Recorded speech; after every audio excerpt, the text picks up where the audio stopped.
Despite how busy he was, we really made sure to see each other as often as we could. You know, even if he wasn't sleeping at home that night, if we saw each other even for 5 minutes, it counted.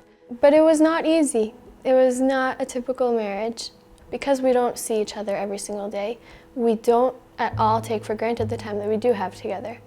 Like it dafka added a very strong layer of meaningfulness to our marriage. So as much as I missed him, I was so proud of him and so proud of us. It was like a huge zchut for me to be a part of that and to say that my husband was doing something so important. And he was very modest, so he didn't like to share, but I would share. I would say, yeah, he's busy, he's protecting all of us, you know.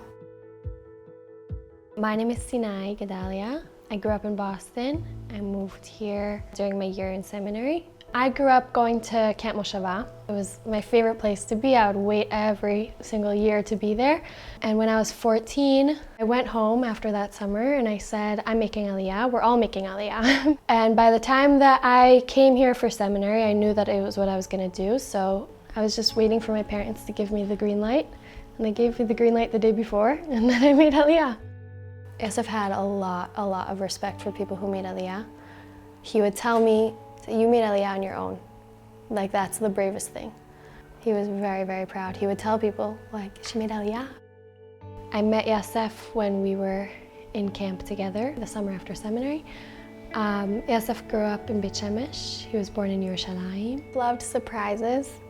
So from early on in dating, he liked to surprise me, which was very sweet. When Yosef proposed to me, it was a surprise. He woke up and he had a message from the jeweler that the ring was ready.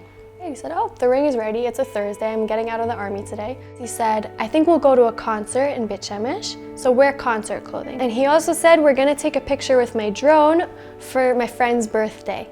So where do you think we should take it? Where's like a nice background? And I said, oh, Armon and Netziv, because that was like our place. Like we would go there to like have like our serious conversations, to sit with each other. We get to Armon and Netziv, and at this point I'm just babbling. I'm like, oh my gosh, it's so pretty here, someone should get married here. And he got a little quiet. I think at that point he was sort of like in the mindset of like, okay, this is about to happen. And then he says, Sinai, and I turned around and he was on one knee and he was proposing. And then we just enjoyed the sunset together, and it was really special. It was very us. Yosef was in the army, served in Duvdevan the whole time that we were dating, the whole time that we were married. He was doing something that most people aren't doing every night, you know, arresting terrorists. It's a little scary, but he was so calm about it.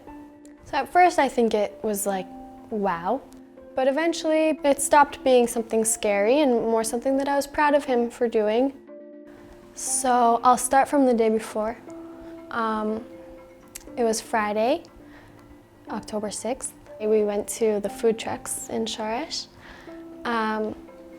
And it was fun. We were just like enjoying the view. And he ran into a friend from the Yechida. And the friend said to me, Am Yisrael modelach. And I was like, lo li, lachem. Ani moda lachem. And right then and there, his mefaked called him and he said, Yosef, I'm sorry, but tomorrow on Simchat Torah, you're gonna have to kfotz back to base at 1 p.m. like a regular pilut. And I was really disappointed. I was upset because he didn't want to leave on Simchat Torah. It's his favorite holiday. And he said, but remember, Am Yisrael modelach. That night was really fun. We were like dancing in the street from place to place, like, you know, hakafot here, hakafot there. And he was like being so like himself times 100, hugging me and dancing with me and just like at the sea of Yosef. Like that was Yosef in a bottle, like celebrating his people, celebrating the Torah and being with his family. Like that was the peak for Yosef. You know, they say the neshama knows 40 days before. So that to me, like he was like getting all of it in. He didn't know, but his neshama knew, so he was getting it all in. We woke up at 8 in the morning to a phone call from his mefaked. Yosef hangs up the phone. I said, what is it, what's wrong? And he said, there's a balagan in the south. There's hurt soldiers. And I was like, so what did your mefaked say? Like, he said, I need to be ready. About 10 minutes later, there was a siren here. We ran like downstairs. Yosef just hugged me because I was shaking. I grew up in America. I've experienced one siren other than that in my life, before this. So I was really shaken up, and he just hugged me and said, "It's okay, it's okay." He says, "Okay, I need to go back now." And the neighbors are saying to him, "Where are you going? What's going on?" And he says, "I'm just going back to the army." Like, he didn't want anyone to be worried, And they were like, "Oh, we're at war." Like, they said that, "We're at war." He runs down the stairs, we run to the car. He was in a big hurry at that point. He turns to me, he gives me a kiss, and he said, "I'll see you soon." And I was like pretty shocked by the whole situation, because as normal as it was for him to leave in the middle of a Shabbat or a Chag, I could tell he was rushing, something was up. And nobody knew what was going on, but Yosef had told me before, from the Pilut that he was meant to go on, he's like, "I'll be home by Motzei Shabbat." So I was like, okay. I didn't hear from him on Motzei Shabbat, but I did hear from the other wives of his tzevet that they had written to them at 2 p.m. that they were in the south. And then the whole night I had a dream, a repeating dream, that he was calling me and saying, "Hi, I'm okay, don't worry, I'm just tired, but I'm okay." And I woke up in the morning and I was like, okay, he didn't call, but I'll take that as a sign that he's okay. In reality, he had already. So he was there for about 3 hours, the entire time rescuing people. We have a video of him an hour before he was killed, rescuing someone. You see his face, you hear his voice, it's very special for us. And you also see him, this other side of him that we didn't know so well, this warrior, telling people exactly what to do, this voice that I had never heard before. It's shocking to see that video, but it also is an amazing thing. That's what he was doing in the last hour of his life. I don't remember so much of the Shiva. I think that I was in deep shock. Those were very hard days. Your body and your brain can't take it. I'm someone who just doesn't really cry in front of other people. I'm a very emotional person, but in the past, I don't know, I never cried in front of other people, and all of a sudden, I just had no control. I was weak, I was tired, I was exhausted, but I wasn't sleeping. All I wanted was to hear more about him. And people would ask me, "Did anything surprise you?" No, nothing surprised me. Things were new, but everything was so consistent what people were telling me.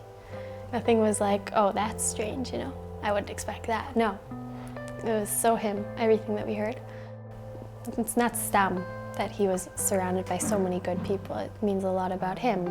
And I felt that so much during the Shiva, and in the past 3.5 months also, he knew so many good people, and he's still sending them to me. They're his shlichim.